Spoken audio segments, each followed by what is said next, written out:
À l'aide de cette formule-là, vous allez pouvoir dériver la fonction 1 sur x. Je sais que au début, quand on apprend les dérivés, la fonction 1 sur x pose un petit peu de problème. Et parfois, on ne sait pas s'il y a un moins ou si il y a un x puissance, quelque chose. On ne sait jamais vraiment au début. Et je vais vous montrer une astuce grâce à cette fonction-là, grâce à cette formule-là, pour pouvoir calculer ça tranquillement. G' de x, c'est moins 1 sur x carré. Voilà, ça c'est ce que vous avez appris en cours.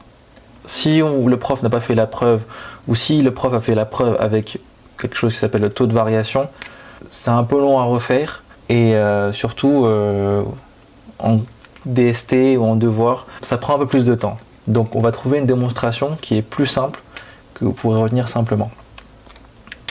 Si vous voulez l'apprendre par cœur, il n'y a aucun problème. D'ailleurs, à force de l'écrire, vous l'apprendrez par cœur. Mais pour ceux qui ont du mal à s'en convaincre, on va voir une démonstration tout de suite. Alors, on va réfléchir déjà à la manière d'écrire cette fonction. G de x, c'est 1 sur x. Mais on peut l'écrire aussi sous la forme de x puissance quelque chose. Oui, c'est vrai, c'est un peu surprenant au début, mais vous l'avez peut-être vu dans d'autres disciplines comme la physique ou la chimie. Quand un nombre est écrit sous la forme 1 sur x puissance quelque chose, on peut toujours remonter en fait le x, sauf qu'il y a quelque chose qui va changer. Il s'avère ici que x ici, c'est x puissance 1. Et que si vous le remontez, sa puissance, elle change, elle passe en mode négatif. Donc là, le x sera à la puissance, non plus à la puissance 1, mais il va devenir à la puissance moins 1. Et de même, il y a plein de nombres comme ça. Par exemple, 1 sur x au carré, ça peut s'écrire x puissance moins 2.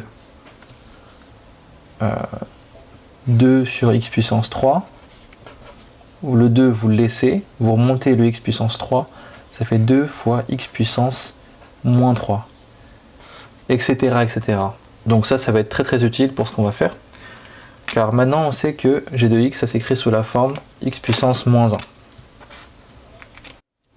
Or, on avait vu que on savait dériver quelque chose sous la forme x puissance n.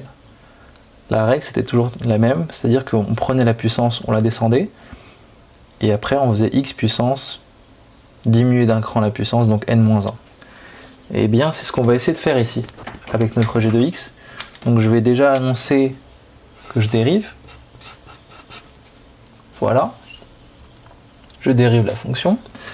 Ensuite, on va appliquer toujours la même règle qu'on a vue tout à l'heure. Donc, on va descendre la puissance, donc moins 1. Facteur de x, cette fois c'est moins 1. Il va falloir descendre d'un cran encore. Donc, ce qu'il y a en dessous de moins 1, c'est moins 2. Et voilà, donc, évidemment, quand c'est présenté comme ça, c'est fait un peu bizarre. Moins 1, moins x puissance moins 2. Mais on peut encore le réécrire d'une meilleure façon. En fait, x puissance moins 2, c'est juste que moins 1 sur x puissance 2. Le moins 1, en fait, il est toujours là, il n'a pas bougé. Et en fait, j'ai redescendu le x puissance moins 2 qui se transforme en x puissance 2 grâce à la règle qu'on a vue tout à l'heure. Et grâce à ça, vous tombez bien sur la bonne dérivée. Donc la dérivée de 1 sur x.